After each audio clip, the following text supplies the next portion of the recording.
샬롬, 하나님의 평강이 여러분의 삶에 가득하시기를 바랍니다. 오늘은 어린이 주일이기도 하고 부활절 후 두 번째 주일이기도 합니다. 여전히 부활에 관한 이야기를 우리가 살펴봅니다. 예수님이 부활하신 후에 마가의 다락방에서 제자들을 만나주시고 도마에게 믿음을 허락하셨던 그것 지난 시간에 살펴봤고요. 오늘은 이 예수님의 부활 이야기 가운데서 빠지지 않고 늘 우리가 봐야 되는 것이 이 베드로를 갈릴리 바다에서 다시 만나시는 장면입니다. 여기는 몇 가지 상징적인 의미들이 몇 가지가 숨어져 있어요. 장소적인 의미도 있죠. 갈릴리라는 장소, 갈릴리 바다라는 장소는 예수님과 그의 제자들이 처음 만났던 장소입니다. 우리도 보통 어디서 처음 만났다 그럴 때 그 처음 만났던 장소가 굉장히 중요한 의미를 가지잖아요. 우리 아이들을 처음 만났던 장소도 제가 잊지를 못합니다. 산부인과 병원. 영원실을 한다. 뭐라고 불렀었지, 거기를? 애기들 이렇게 눕혀놓는데, 신생아실에 유리창으로 너희들을 처음 만났을 때를 잊지 못한다. 그러니까 우리가 특별히 처음 만났던 장소라는 게 있고, 그리고 또 무슨 장치도 있냐면요. 처음 만났을 때 했었던 특정한 기념이 될 만한 행동들이 있죠. 예수님께서 베드로를 처음 부르실 때 갈릴리 바다에서 고기를 하나도 못 잡은 상태에서 깊은 곳에 가서 그물을 던져라 그랬더니 그물이 2배 가득 차게 잡힌 사건이 있습니다. 이게 최초의 어획기적이라고 불리는데, 이때 베드로가 예수님 앞에 무릎을 딱 꿇으면서 주님, 저는 죄인입니다. 저를 떠나소서 했던 그때예요. 여러분, 그때 예수님이 베드로를 이렇게 부르면서 하신 말씀이 뭐였냐면, 내가 이제 후로는 사람을 낚는 어부가 되리라 이렇게 말씀하셨습니다. 그러니 베드로가 웬만큼 둔하지 않는 이상 자기를 처음으로 부르셨던 그 물고기 가득 차게 잡았던 기적을 경험했던 날, 그때를 잊어버리기가 쉽지 않을 것 같아요. 몇 가지 이유 때문에 잊어버리기가 쉽지 않을 텐데, 저 같은 생각에는요, 기본적으로 물고기를 2배 가득 차게 잡았다, 소위 이 시대로 말하면 로또로 대박 터진 것처럼, 복권 당첨된 것처럼 아주 큰 일이 일어난 거예요. 2배, 1배도 아니고 2배 가득 차게. 그랬는데 예수님이 뭐라고 그러냐면, 너는 나를 따르라 그랬더니 베드로가 그 많은 물고기들 가운데 단 한 마리도 먹어보지 못하고 그 수익을 써보지도 못하고 물고기와 배와 그 아버지를 다 내버려 두고 그리고 주님을 따랐어요. 저 같으면 이럴 거예요. 주님, 제가 주님을 따르겠습니다. 한 달만 여유를 주십시오. 나도 좀 뭔가 맛있는 것도 사 먹고 좋은 옷도 입고 좋은 것도 가고 이런 경험을 한 다음에 그러고 갔으면 좋겠는데, 하나님이 내게 잔뜩 주신 복에도 불구하고 넌 그걸 다 버리고 나를 따르라 이렇게 얘기했으니 그 베드로로서 그걸 잊을 수 없는 일이죠. 이걸 웃자고 하는 얘기고, 베드로가 예수님을 잊을래야 잊을 수 없었던 경험은 베드로가 주님 앞에 뭐라고 그랬냐면, 나는 죄인입니다. 나를 떠나소서라는 고백을 했기 때문에 그러거든요. 그 고백의 의미를 좀 생각해 보셔야 됩니다. 구약에는 절대로 없었던 사건, 신약에도 예수님 때에만 있었던 사건, 예수님 이후에는 한 번도 일어나지 않았던 사건이 3가지가 있습니다. 그걸 예수님의 3대 기적이라고 부르는데, 첫 번째 기적이요, 안 못 보는 사람 눈뜨게 하는 건 구약에 나오지 않고, 그리고 신약 예수님 이후의 사도들에게서도 그런 기적은 일어나지 않습니다. 그리고 못 듣는 자가 듣는 기적, 못 듣는 자가 듣는 기적도 역시나 구약에도 없고 신약에도 없고 오직 예수님만 행하셨어요. 그래서 예수님만이 보지 못하는 자를 보게 하고 듣지 못하는 자를 듣게 한다라는 그 예수님이 하나님의 아들이심을 증거하는 수단으로 작용됐습니다. 그리고 또 하나가 뭐냐면, 그것은 하나님의 아들임을 증명하는 것이 아니라 신임을 증명하는 게 있었어요. 그게 뭐냐면 풍랑을 잠잠케 하는 것이었어요. 바다를 잠잠케 하는 일 구약도 신약도 없어요. 근데 그거를 공교롭게도 이 성경에만 그 내용이 나오는 것이 아니라 다른 여러 영웅 서적 같은 것도 나오는데, 모든 영웅들이, 그리고 모든 왕들이, 하늘에 나는 새도 떨어뜨린다는 권력을 가진 사람들조차도 뭐는 못했냐면 바다를 다스리는 건 못했어요. 그래서 기껏 바다를 다스리겠다고 심청이 사다가 인당수에 폭삭 빠뜨리는 그런 짓거리 하는 거죠. 그런데요, 예수님이 그 풍랑이는 바다를 잠잠케 하신 분일 뿐만 아니라 갈릴리 바다의 고기들을 통제하실 수 있는 분, 그건 오로지 신이거든요. 여러분, 우리가 신을 만났을 때 여러분 막 되게 반가울 거 아니에요? 와, 신이시다. 와, 신이시여. 로또로 대박. 주여 제발 한 번만, 이렇게 될 거 아니에요? 전혀 그렇게 안 돼요. 우리가 그 신을 만나면요, 굉장한 경이감에 억눌려 갖고요, 아무 소리도 못하고 정말 죽을 것만 같을 거예요. 그 간접적으로 경험하는 것이 웅장한 자연 앞에서 우르르 뻥뻥 치는 저 번갯불 보면서 그때 느끼는 감정들이 딱 신을 만날 때 느끼는 감정과 비슷해요. 신을 만나면 두렵습니다. 두려워요. 그래서 어느 시대건 인간은 신을 직접 만나고 싶어 하지 않았어요. 항상 제사장을 사이에 두고 만나고 싶어 합니다. 여러분들도 여러분이 직접 하나님을 만나실 수 있는 분이에요. 우리는 만인 제사장사를 믿는 사람들입니다. 그럼에도 불구하고 여러분들 마음에 목사님이 대신 만나주시면 안 될까요? 그럴지도 모르겠어요. 하나님께서 이번 주 수요일 날 오후 3시에 잠깐 저랑 만나자고 하시던데 목사님 같이 가주시면 안 돼요? 이런 느낌이 될지도 모르겠어요. 저는 뭐라 그럴까요? 같이 죽자고요? 겁이 나요. 왜냐하면 신 앞에 나는 죄인일 수밖에 없기 때문에 그렇죠. 베드로가 그걸 느끼는 거예요. 이분은 신일 수밖에 없는 거죠. 사람의 모습을 하고 있지만. 그래서 그 앞에 엎드려서 나는 죄인입니다 했던 거죠. 그때 그 경험이 이 베드로의 인생을 완전히 뒤집어 놨고 베드로가 예수님을 만나기 이전과 이후로 갈라놨던 사건이 그 어획 기적이란 말이에요. 갈릴리 바다에서 어획 기적. 그러니 지금 예수님께서 갈릴리 바다에 오셔갖고 지금 베드로와 그 일행들을 만나주시는데 그 장소가 가지는 의미와 동일하게 비슷하게 그 사건이 재현이 돼요. 어획 기적의 사건이 재현이 됩니다.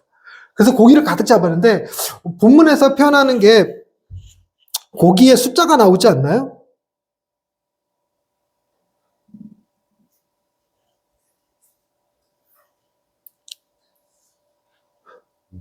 11절에 시몬 베드로가 올라와서 그물을 육지에 끌어올리니 가득히 찬 극한 물고기가 153마리라. 153마리, 153마리, 163, 153. 153이 우리에겐 익숙한 이름이 돼버렸어요. 모나미 불펜 153 불펜이 돼나갔고 그 모나미 불펜 사장님이 예수 믿는 분이시라서 볼펜에다 이걸 집어넣었다고 그래요. 153을 집어넣었다고 그러더라고요. 근데 정말 부적같이 볼펜 중에 제일 많이 팔린 게 그 153 모나미 불펜입니다. 그러니까 우리 교회도 153 교회로 나중에 한번 바꿔볼까. 근데 153이라는 숫자가 가지는 의미에 대해서 신학자들이 막 많이 연구를 했어요. 그런데 그 153이 무슨 상징이다 뭐다 이게 좀처럼 풀어지지가 않습니다. 보통 우리가 완전수 그러면 134거든요. 134를 조합한 숫자들이 이제 완전수로 나와요. 3 더하기 4 수학 안 돼요? 3 더하기 4 7이 완전수예요. 3 곱하기 4 12가 완전수예요. 근데 그런 식으로 막 찾아가는데 153이 찾아지질 않는 거예요. 153은 뭐 어떻게 나눠지지가 않는 거죠. 그래갖고 153이 가지는 그 영적인 의미를 찾아내기는 조금 어려운 측면이 좀 있어요. 그리고 다양한 해석들이 있는데 제일 제가 좋아하는 해석, 재밌게 보는 해석이 뭐냐면요. 물고기가 처음에 어획 기적이 있었을 때는 2배에 가득 차게 잡았다 그랬지 그게 몇 마리다 이런 얘기는 없었어요. 그런데 지금은 물고기를 딱 보니까 153마리, 153마리 지금 예수님께서 가서 물고기 좀 가져와 그랬더니 베드로가 가고 물고기 보면서 몇 마리지 갑자기 궁금해져갖고 예수님이 가져오라니까 갑자기 궁금해갖고 1마리, 2마리, 3마리 이렇게 세봤을까? 이게 가능한 분위기일까? 저는요 이게 말이 안 된다고 생각해요. 가져와 그랬더니 뭘 가져갈까 하고 보는 순간 113마리, 153마리구나 이렇게 느껴져야 된다는 거죠. 물고기가 같은 종류가 하나도 없었던 거예요. 물고기가. 그래갖고 정확하게 153마리라는 개념보다 아마 그때 당시에 그 갈릴리 바다의 어부들이 갈릴리 바다의 어종을 몇 마리라고 생각하고 있었냐면 153마리라고 생각하고 있었을 가능성이 크다는 겁니다. 그래서 그냥 같은 물고기가 하나도 없어? 와, 모든 물고기가 다 잡혔어? 그걸 뭐라고 표현한다? 113마리가 잡혔네? 이렇게 얘기한다는 거예요. 근데 사실인지 가짜인지는 모르겠지만 이게 그 말이 궁금해서 어떤 학자가 이 갈릴리 바다에 가서 어종을 조사를 했대요. 실제로. 어종을 조사를 했는데 근사치 값이 나오더래요. 153마리, 정확하게 딱 153마리는 아니었지만 153마리 근사치 값이 나오더래요. 그러니까 베드로가 고기를 딱 봤는데 얼라리요? 한 마리도 똑같은 게 없네? 이 중에서 뭘 먹지? 그러니까 좀 이런 분위기가 되는 거죠. 근데 지금 우리가 예수님의 이 부활 사건을 보면서 갈릴리 바다라고 하는 상징성도 받고 또 하나는 구고기 잡는 어획 기적의 상징성도 받잖아요. 그러면 153마리가 가지는 상징성은 또 무엇일까를 생각해 보자면 이런 겁니다. 여러분, 베드로가 예수님을 처음 만났을 때 어떤 사람이 되게 하리라고 예수님이 예언하셨죠? 사람을 낚는 어부. 사람을 낚는 어부예요. 그런데 지금 고기를 잡은 게, 부활한 이후에 고기를 잡은 게 같은 게 한 마리도 없었다면 베드로에게 유대인들만 구원하라고 하셨을까? 아니겠죠. 다른 물고기, 전혀 우리가 생긴 것도 다르고 모양도 다른 모든 민족, 모든 열방, 모든 세상을 하나님 앞에 이끌어줄 수 있는 사도로 부르심을 받는 거죠. 그래갖고 여러분, 최초로 복음이 이방인에게 전도되어지는, 최초로 복음이 이방인에게 선포되어지는 장면이 사도행전에서, 사람들이 갑자기 생각이 나. 좀 전까지 머릿속에 있었거든요. 갑자기 생각이 안 나. 백부장 고넬료. 백부장, 로마의 장교였던 고넬료 집에 가서 베드로가 복음을 전하고 그 집에 세례를 베풀어요. 그 집에 세례를 베푸는데 이게 처음으로 복음이 이방인에게 전파되는 첫 번째 장면입니다. 처음으로 복음이 전파되는 첫 번째 장면의 주인공이 베드로였던 거예요. 물론 이방인의 사도로 부르심을 받아서 1차부터 4차 여행 다니면서 이방인들에게 복음을 전했던 대표적인 사도 그럼 바울이지만 그 바울보다 먼저 이방인에게 복음을 선포하고 세례를 줬던 사람 베드로예요. 그럴 수 있었던 것이 아마 이런 것들 상징들이 마음속에 남아서 그 이방인들에게 복음을 전하는 일에 조금은 좀 마음의 여유 이런 게 있어서 편견이 좀 덜하지 않았을까 하는 생각이 들기는 합니다. 어찌됐건 그리고 나서 식사를 하세요. 식사. 여러분 우리가 제가 늘 강조하는 건데 이 기독교라는 공동체는요 식탁 공동체예요. 그래서 우리가 모이기만 하는 것, 모여서 설교 듣는 걸로 끝나는 게 아니라 먹는 게 중요해요. 먹는 게. 여러분, 잘 먹어야 돼요. 우리는 식탁 공동체입니다. 그래서 예수님의 공동체를 멘사 크리스티라고 불리는 게 예수님의 식사 공동체라는 뜻이에요. 제자들하고 끊임없이 먹잖아요. 여러분, 교회에서 행하는 아주 중요한 두 가지 예전이 있는데 두 가지 예전이 뭔지 혹시 아시겠습니까? 하나는 세례고요. 하나는 성찬입니다. 먹는 게 중요해요. 우리도 식구라고 부를 때 그 식구의 구자가 무슨 의미예요? 같이 먹는다는 의미예요. 이 구자 써갖고 한 테이블에 둘러서 같이 먹는 게 그게 식구입니다. 그래서 자꾸 말씀드리지만 밥 안 먹고 가면 우리 교회는 아니라니까. 먹고 가야지. 먹고 가야 돼요, 여러분. 권사님 먹고 가시기를 바랍니다. 네, 지난주에 우리 유지사님도 드셨어요, 드디어. 그러니까 기독교를 그렇게 먹는 게 중요해요. 근데 요즘 예배를 오후 2시, 3시 이렇게 드리는 사람, 교회가 이제 식사를 제공을 않는 경우가 있더라고요. 그런 교회 보면요. 제가 꼭 그 얘기를 해요. 맹사 크리스티. 식탁 공동체가 굉장히 중요하다고. 그랬더니 그때부터 이제 간식이라도 좀 드시고 이렇게 하더라고요. 근데 큰 교회들은 어쩔 수 없어요. 큰 교회는 이제 식사를 다 할 수 없어서.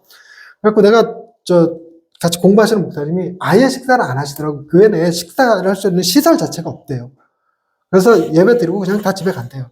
그래갖고 그러시면 안 된다고. 교회는 식사를 하는 게 정말 중요하다고. 목사님 설교보다 식사가 더 중요하다고 그랬더니 나중에 만났더니 목사님 말대로 한 달에 한 번 도시락 배달시켜서 먹는데요.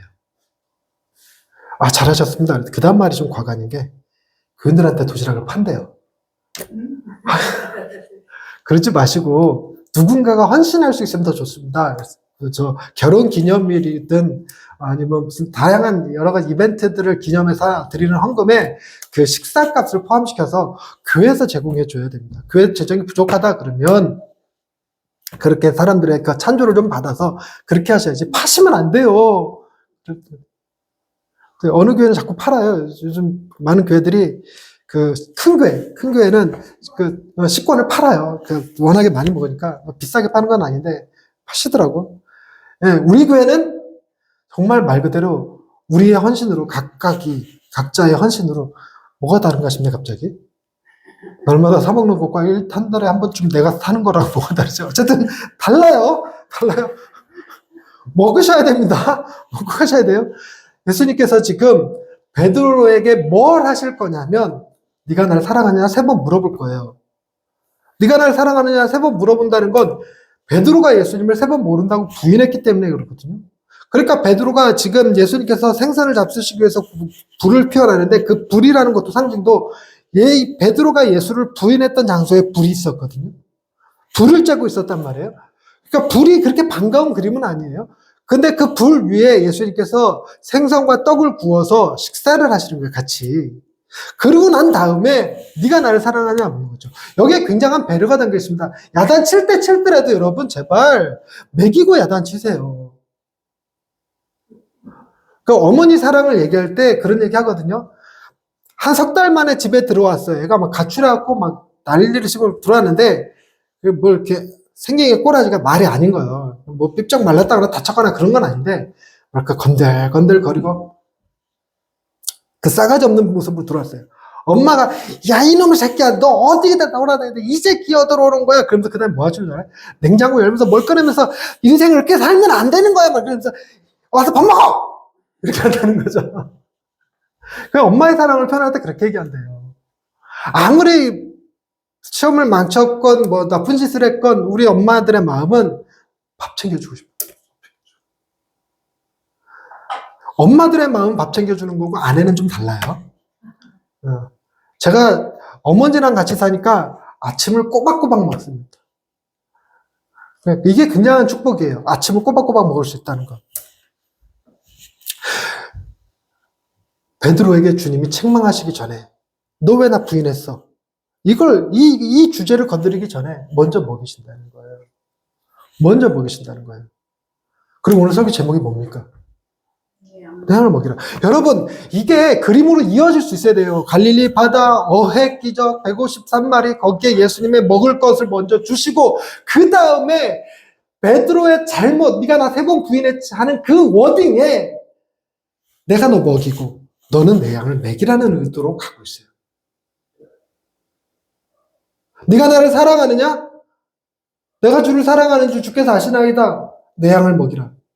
내 양을 치라. 내 양을 먹이라. 이게 3번이 반복돼요. 뭐 이 3번이 예수님을 모른다고 베드로가 3번 부인했으니까 3번 회복해 주신다는 의미도 있고, 그리고 이 3번의 이야기가 여러분 네가 나를 사랑하냐? 사랑한다 할 때 친구로서 사랑, 부모 자식으로서의 사랑, 그리고 연인으로의 사랑 종류가 3가지가 있다고 그래요. 그 3가지의 종류별로 다 물어보셨다 뭐 그런 의미도 있고 다양하게 쓰입니다. 그러나 어떤 의미가 됐든지 간에 정말 중요한 건 뭐냐면요. 예수님께서 너 나 사랑해 물었는데 사랑한다고 고백하는 제자에게 주신 명령이 그래 너 나 사랑하면 더 열심히 예배드려, 더 열심히 나를 섬겨, 더 열심히 주의 일에 봉사해 이러고 얘기하는 게 아니라 네가 나 사랑한다면 내 양을 좀 돌봐줘 이렇게 얘기하시죠. 예수님께서 당신을 사랑한다면 그 당신을 사랑하는 마음으로 우리를 사랑하라고 우리를 돌봐주라고 얘기하는 그게 베드로가 받은 사명이고 여러분 우리도 동일합니다. 이게 굉장히 중요하게 작용하는 것이 무엇이냐면요. 인간이요. 우리 원래 인간의 성품상 우리는 뭐 수렵 채집하고 막 얼얼얼 이러고 돌아다니고 그 뭐 이렇게 동굴에다 벽화 그리고 그러고 살았어요. 그러고 살았던 우리에게 세상에서는 좀처럼 발견하기 어려운 배려, 용서, 회개, 나눔, 희생 이런 것들이 생겨났어요. 이게 과학자들도 설명하기 어렵다고요. 여러분 다른 것이 웬만히 설명한다 하더라도요. 즉 인간이 자기의 그 생존 본능에 의해서 자신의 유전자를 더 후대에 널리 퍼뜨리기 위해서 넓은 들을 보면 좋아했고 이렇게 덩치 딱 벌어진 남자 보면 좋아했고 이게 이제 이기적인 유전자 개념 때문에 그래요. 그런데 그런 개념도 설명할 수 없는 게 사실상으로 설명 못한다는 거예요. 그렇게 자기 유전자를 세상에 퍼뜨리고 싶어하는 그 본능을 가진 사람들이 어떻게 그 본능을 넘어서서 다른 사람을 구하고 죽을 수 있냐는 겁니다. 그거는 과학적으로 설명이 안 되는 거죠. 그런 감정들이 어디서 왔을까? 여러분 철학에서도 얘기하고 인문학에서도 얘기하고 다 얘기하지만 기독교에서 얘기하는 건 뭐냐면 하나님 당신의 그 감정을 우리에게 조금 나눠주셨을 때 우리가 비로소 그 감정의 아류, 흉내라도 내볼 수 있다는 거예요. 하나님 그분이 우리에게 사랑이시기 때문에 우리도 그분의 사랑을 본받아서 혹은 그분의 사랑을 받아갖고 그분의 사랑을 흉내내서 아니면 그분의 사랑을 온전히 세상 가운데 흘려보내는 방식. 나는 사랑 못하겠으니까 주의 이름으로 사랑합니다. 내가 내 능력으로는 당신을 못 돌보겠으니까 주의 이름으로 돌봐드리겠습니다. 이러는 걸 할 수 있다는 거예요. 우리가 우리 스스로는 못해도 교회에 와서 교회 이름으로는 할 수 있다는 거죠. 이렇게 흘려보내는 거. 이거를 할 수 있는 것은 하나님의 사랑을 흉내낸다는 거예요. 그러니까 우리가 세상을 사랑하는 방식, 내가 내 이웃을, 내 가족을 사랑할 수 있는 방식, 그 방식 중에 가장 중요한 방식이 뭐냐? 그것은 하나님의 사랑을 내가 받는 것입니다. 하나님의 사랑을 받는 거예요. 여러분, 오늘 어린이 주일입니다. 하나님께서 우리 부모들에게 사랑을 베풀어 주시는 이유는 뭘까요? 그 사랑만 받고 혼자 자뻑에 취해서 살라고 그 사랑을 주셨을까요? 아니죠. 논리가 이해되십니까? 그 사랑을 어디로 올려보내라? 자녀들에게 올려보내라. 너희들의 사랑으로 말고 니들의 이기적인 욕심으로, 그 욕심으로 애들을 대하지 말고 내가 주는 사랑, 하나님이 주시는 사랑이 무엇입니까? 우리의 잘못을 다 책임져 주시고 친히 그 결과를 목숨으로 대속하시고 그리고 부활하셔서 우리의 연약함을 회복시키시고 우리가 우울해하고 두려워하고 불안해하는 모든 상황 가운데 찾아오셔서 먹을 것 주시고 용기 주시고 격려하시고 그리고 난 다음에 뭐라고 얘기해요? 내 양을 먹이라. 우리에게는 뭐라고 얘기합니까? 네 자녀를 사랑하라 이렇게 얘기한다는 거죠. 여러분, 우리도 그렇게 사랑받았습니다. 그리고 우리 자녀들에게도 그런 사랑을 베풀 이유가 있는 거죠. 그래서 우리 자녀들이 그랬으면 좋겠습니다. 엄마 아빠가 나 사랑해. 이게 이제 1차 목표. 엄마 아빠는 날 사랑해. 1차 목표. 2차 목표는 애들이 성장하면서 엄마 아빠의 사랑이 마치 하나님의 사랑을 흉내낸 것 같이 느껴지는 거예요. 하나님의 사랑이 자꾸 연상이 되는 거지. 하나님의 사랑이 연상되는 거. 다시 한번, 엄마 아빠의 사랑이 하나님의 사랑이 연상되어지는 거예요.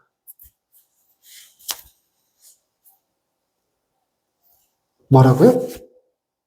엄마 아빠의 사랑이 하나님의 사랑이 연상되어지는 거예요. 저 두 아이에게 이 아이들이 하나님의 사랑을 설명드릴 때 친숙하게 느껴질 수 있었으면 좋겠어요.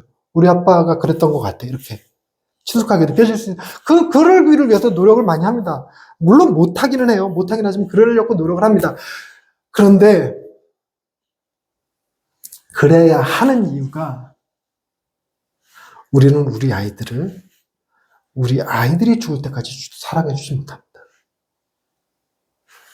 우리 아이들은 우리가 없는 특정한 삶의 기간이 있어요.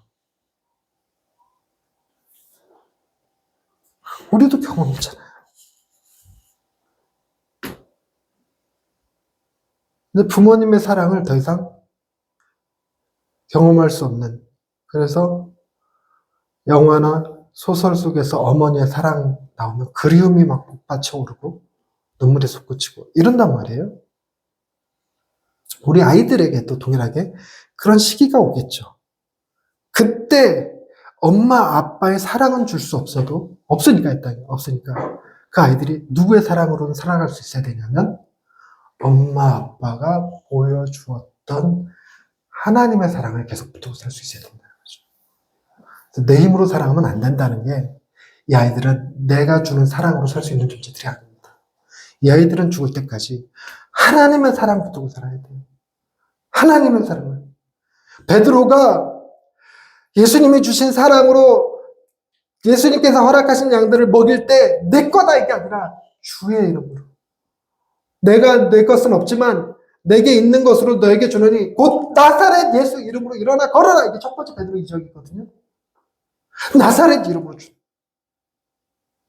그게 우리 자녀들에게도 동일하게, 너희들이 바라봐야 될 거, 어릴 때는 모르니까 엄마 아빠의 사랑을 받지만 점점 자라면서 엄마 아빠의 사랑이 아니라 하나님의 사랑으로 붙들고 살아가는 아이들, 그리고 그 아이들도 역시 자기 아이들에게, 자녀들에게 이기적인 사랑을 하는 것이 아니라 하나님의 사랑을 가르쳐주고 전승해주고 대대로 이어보내줄 수 있는 아이들로 자라는 것, 그것이 어린이날 우리가 받아야 될 하나님의 멧돼지입니다. 그리고 또 하나는 그런 거죠.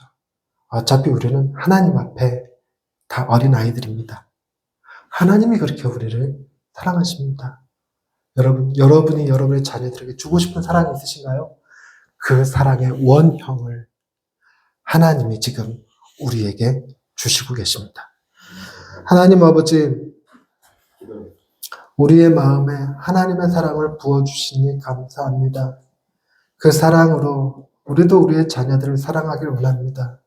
내 모든 허물에도 불구하고 젊은새도 불구하고 나를 먼저 먹이고 내게 먼저 사랑을 기억할 수 있는 추억의 장소, 사랑을 기억할 수 있는 특별한 이적들을 체험하게 하시고 나를 어루시고 만지시며 내 마음을 회복시켜서 하나님 당신의 사랑의 통로로 삼아주신 것 감사합니다. 우리 아이들에게 하나님의 사랑을 마음껏 전해주고 그들도 하나님의 사랑 붙들고 살아갈 수 있는 아이들 되게 해주옵소서. 예수님의 이름으로 기도드립니다. 아멘.